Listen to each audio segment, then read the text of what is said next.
அனைவருக்கும் வணக்கம். திருவண்ணாமலையில் பௌர்ணமி நாட்களில் கிரிவலம் மேற்கொள்வதால் நம்முடைய வாழ்க்கையில் மிக அற்புதமான ஒரு மாற்றம் ஏற்படும் அப்படின்னே சொல்லலாம். பௌர்ணமி நாட்களில் கிரிவலம் செல்வது நமக்கு வாழ்க்கையில் இருக்கக்கூடிய அனைத்து விதமான பிரச்சனைகளும் தீரக்கூடிய ஒரு காலகட்டமாக இந்த பௌர்ணமி அமைஞ்சிருக்கு அப்படின்னே சொல்லப்படுது. திருவண்ணாமலை ஒற்றி 17ஆம் தேதி விடுமுறை என்பதால் பௌர்ணமி கிரிவலம் செல்லும் பக்தர்கள் எண்ணிக்கை அதிக அளவில் இருக்கும் என்று மாவட்ட நிர்வாகம் மற்றும் காவல்துறை கணிச்சிருக்காங்க. அது மட்டும் இல்லாமல் பௌர்ணமி நாட்களில் கிரிவலம் மேற்கொள்வதனால் ஏற்படக்கூடிய மாற்றம் என்ன, சிறப்புகள் என்ன, திருவண்ணாமலை பற்றிய பல அதிசய தகவலை பற்றி இன்றைக்கி நம்ம அந்த வீடியோவில் தெரிஞ்சுக்க போகிறோம். இந்த வீடியோ ரொம்பவே பயனுள்ளதாக இருக்கும். அதனால் வீடியோவை கடைசி வரைக்கும் ஸ்கிப் பண்ணாமல் பாருங்கள். இது வரைக்கும் நம்ம சேனலை நீங்கள் இன்னும் சப்ஸ்கிரைப் பண்ணலைன்னா மறக்காமல் சப்ஸ்கிரைப் பண்ணிவிடுங்க. வாங்க வீடியோக்குள்ளே போகலாம். பொதுவாக மனித வாழ்க்கை என்பது சாதாரண விலங்குகளை போல உண்டு உறங்கி குடும்ப வாழ்க்கையில் ஈடுபட்டு தற்காத்து பின்னர் மடிந்து போவது அல்ல. மனித வாழ்க்கையின் உண்மையான பக்குவத்திற்கு கோவில்கள் மிகவும் அவசியமானவை. இறை வழிபாடு இல்லாவிட்டால் நமது அன்றாட தேவைகளை நாம் வாழும் பூமி நமக்கு வழங்காது. அந்த அளவுக்கு மனித வாழ்க்கை கோவில்களை சார்ந்திருக்கு. கோவில் இல்லாத ஊரில் குடியிருக்க வேண்டாம் என்ற ஒரு சொல்லும் உண்டு. இதன் மூலம் கோவிலின் அவசியத்தை நம்மால் உணர முடியும். நமது பாரத தேசத்தில் பல கோவில்கள் இருக்குது. அதிலும் குறிப்பாக தமிழகத்தில் அமைஞ்சிருக்கக்கூடிய கோவில்களின் எண்ணிக்கையே சொல்லவே வேண்டாம். அப்படி அமையப்பட்ட கோவில்களில் சுமார் 1100 ஆண்டுகள் பழமை வாய்ந்தது என பெருமையை பெற்றதுதான் திருவண்ணாமலை அண்ணாமலையார் கோவில். காசியில் இருந்தால் முக்தி, திருவாரூரில் பிறந்தால் முக்தி, சிதம்பரத்தை தரிசித்தால் முக்தி கிடைக்கும். ஆனால் நினைத்தாலே முக்தி தரக்கூடிய தலம் திருவண்ணாமலை. பஞ்சபூத தலங்களில் அக்னி தலமாக குறிப்பிடப்படுது. தேவார பாடல் பெற்ற 274 சிவாலயங்களில் இது 233 தேவார தலம். அம்மனின் 51 சக்தி பீடங்களில் இது அருண சக்தி பீடமாக இருக்குது. முருகப்பெருமானுக்கு அறுபடை வீடு இருப்பது அனைவருக்கும் தெரிந்த விஷயம். அதே போல் விநாயகருக்கு அறுபடை வீடு இருக்குது. இந்த தலத்தில் கீழ் இடது பக்கம் உள்ள அல்லல் போக்கும் விநாயகர் சன்னதி இருக்குது. இது முதல் படை வீடு. இந்த தல இறைவன் அருணாச்சலேஸ்வரர், அம்பிகை, உண்ணாமுலை அம்மையார் அழைக்கப்படுறாங்க.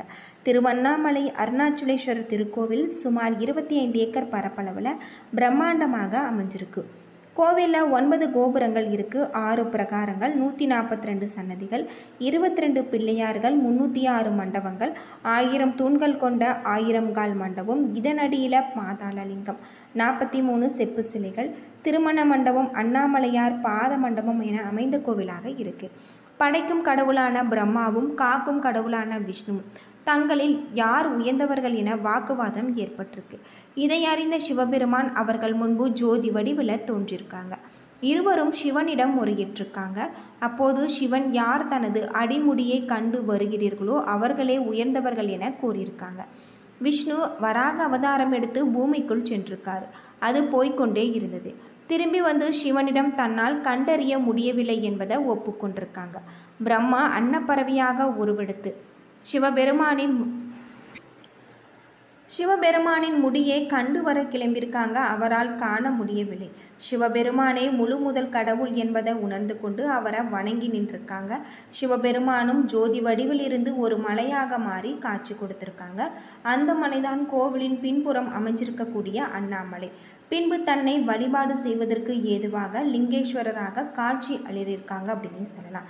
இறைவன் இந்த தலத்தில் சுயம்புலிங்க திருமேனியாக நாக கிரீடம் அணிந்து தூய வெண்ணிற ஆடையுடன் அருணாச்சலேஸ்வரர் என்ற திருநாமத்துடன் தரிசிக்க வரும் பக்தர்களுக்கு அருள் புரிகிறாரு.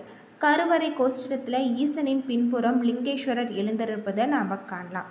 இறைவன் சன்னதியை அடுத்து உண்ணாமுலை அம்மன் சன்னதியும் அமைஞ்சிருக்கு. கருவறையில் காட்சி தரதாகவும் சொல்லப்பட்டிருக்கு. பிரம்மா தன்னால் அடிமுடியை காணவில்லை என்பதை மறைத்து சிவபெருமானின் தலையில் இருக்கக்கூடிய தாளம்பூவை பொய்சாட்சி சொல்ல வைத்து கண்டுவிட்டதாக பொய்யுரைச்சிருக்காங்க. இதை அறிந்த சிவன் கோபமுற்று இனி உனக்கு பூமியில் கோவிலோ பூஜையோ கிடையாது என சாபமிட்டிருக்காங்க. பிரம்மோற்சவம், ஆனி மாத பிரம்மோற்சவம், மாசி மக தீர்த்தவாரி, கார்த்திகை தீபம், பரணி தீபம், மகா தீபம், பங்குனி உத்திரம், திருக்கல்யாண உற்சவம் ஆகிய திருவிழாக்கள் இந்த கோவிலில் நடைபெறுவது இன்னும் சிறப்புக்குரிய ஒன்று. கிளை கோபுரம் 81 அடி உயரம் கொண்டிருக்கு. தெற்கு திருமஞ்சன கோபுரம் 157 அடி உயரம். தெற்கு கட்டை கோபுரம் 70 அடி உயரம். மேற்கு பேய் கோபுரம் 160 அடி உயரம். மேற்கு கட்டை கோபுரம் 70 அடி உயரம். வடக்கே அம்மணி அம்மன் கோபுரம் 171 அடி உயரம். வடக்கு கட்டை கோபுரம் 45 அடி உயரம் கொண்டிருக்கு. அண்ணாமலை கிருத யுகத்தில் அக்னி மலையாகும், கிரேத யுகத்தில் மாணிக்க மலையாகும், துவாபர யுகத்தில் தாமிர மலையாகும், கலியுகத்தில் கல்மலையாகவும் திகழ்கிறது. இந்த மலையானது 2688 அடி உயரம் கொண்டிருக்கு. கிரிவல பாதையின் தூரம் 14 கிலோமீட்டர் இருக்கிறதாகவும் சொல்லப்படுது. அது மட்டும் இல்லாமல் 20 ஆசிரமங்கள், 360 தீர்த்தங்கள், பல சன்னதிகள், அஷ்டலிங்கங்கள் இருக்கு. 26 சித்தர்கள் வாழ்ந்திருக்காங்க. அடிக்கு 1008 லிங்கம் அமைஞ்சிருக்கு. இந்திரலிங்கம், அக்னிலிங்கம், யமலிங்கம், கிருதலிங்கம், வர்ணலிங்கம், வாயுலிங்கம், ஈசானலிங்கம், குபேரலிங்கம் என அஷ்டலிங்கங்கள் இருக்கிறதாக சொல்லப்படுது. கைலாயத்தில் ஆழ்நிலை தியானத்தில் இருந்த ஈசனின் கண்களை அன்னை பராசக்தி விளையாட்டாக மூடியதால் இந்த பிரபஞ்சமே இருண்டதாம். அது மட்டும் இல்லாமல் அனைத்து ஜீவராசிகளும் துன்பத்திற்கு உள்ளாயிருக்காங்க. இதனால் ஏற்பட்ட பாவத்தை போக்க காஞ்சிபுரம் கம்பை நதிக்கரையில் அன்னை காமாட்சி தபம் புரிஞ்சிருக்காங்க. ஒரு நாள் கம்பை நதியில் வெள்ளப்பெருக்கு ஏற்பட்டது. அன்னை காமாட்சி தன் அமைத்த சிவலிங்கம் கரையாமல் இருக்க மார்போடு சேர்த்து அணைத்து கொண்டிருக்கிறதாகவும் சொல்லப்படுது. அது மட்டும் இல்லாமல் இங்கு கைலாயத்தில் ஆழ்நிலை தியானத்தில் இருந்த ஈசனின் கண்களை மூடியதால் இந்த பிரபஞ்சமே இருண்டதாகவும் சொல்லப்பட்டிருக்கு. அப்போது அன்னை காமாட்சி, ஐயனே, நீங்கள் எப்போதும் பிரியாதிருக்க தங்களுடைய திருமேனியில எனக்கு இடம்பாகம் தந்தருள வேண்டும் என வேண்டியிருக்காங்க. அது மட்டும் இல்லாமல் உமையும் தவம் செஞ்சுருக்காங்க. கார்த்திகை மாதத்தில் பௌர்ணமியும் கிருதியும் சேரும் நாளில் மலையின் மீது பிரகாசமான ஒளி ஒன்று தோன்றியது. அப்போதே மலையை இடதுபுறமாக சுற்றி என அசுரறி ஒழுத்துதான். அவ்வாறு கிரிவலம் சென்ற அன்னையை அழைத்து தனது திருமேனியில் இடப்பாகத்தை தந்தருதாகவும் சொல்லப்படுது. இப்படி பல்வேறு சிறப்புகளை கொண்ட கோவிலாக திருவண்ணாமலை கோவில் இருக்குது. அது மட்டும் இல்லாமல் ஞாயிற்றுக்கிழமைகளில் கிரிவலம் மேற்கொள்வதால் சிவலோக பதவி கிடைக்கும். திங்கக்கிழமைகளில் கிரிவலம் மேற்கொள்வதால் இந்திர பதவி, செவ்வாய்க்கிழமைகளில் கடன் வறுமை நீங்கும், புதன்கிழமைகளில் கிரிவலம் மேற்கொள்வதால் முக்தியும் நமக்கு கலைகளில் தேர்ச்சியும் கிடைக்கும், வியாழக்கிழமைகளில் ஞானம் கிடைக்கும், வெள்ளிக்கிழமைகளில் வைகுண்ட பதவி கிடைக்கும். கிரிவலத்தை தொடங்குவதற்கு முன்பு திருவண்ணாமலை கோவிலின் அருகே இருக்கக்கூடிய பூத நாராயணனை தரிசித்து அனுமதி பெற வேண்டும். பூத நாராயணன் தான் திருவண்ணாமலையின் காவல் தெய்வம்.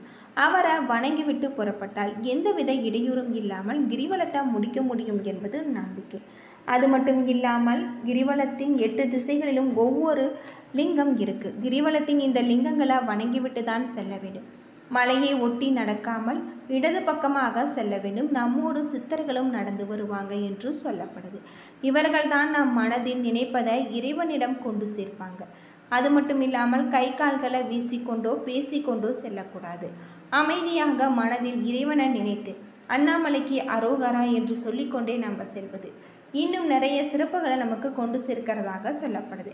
கார்த்திகை மகாதீபம் இந்த கோவிலில் 10 நாள் திருவிழாவாக கொண்டாடப்படுது.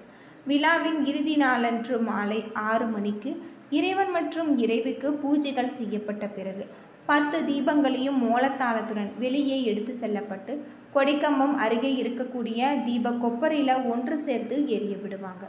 அந்த நிமிடத்தில் அர்த்தநாரீஸ்வரர் வெளிவந்து காட்சி கொடுத்து விட்டு உடனே உள்ளே சென்று விடுவார் அப்படின்னு சொல்லப்படுது.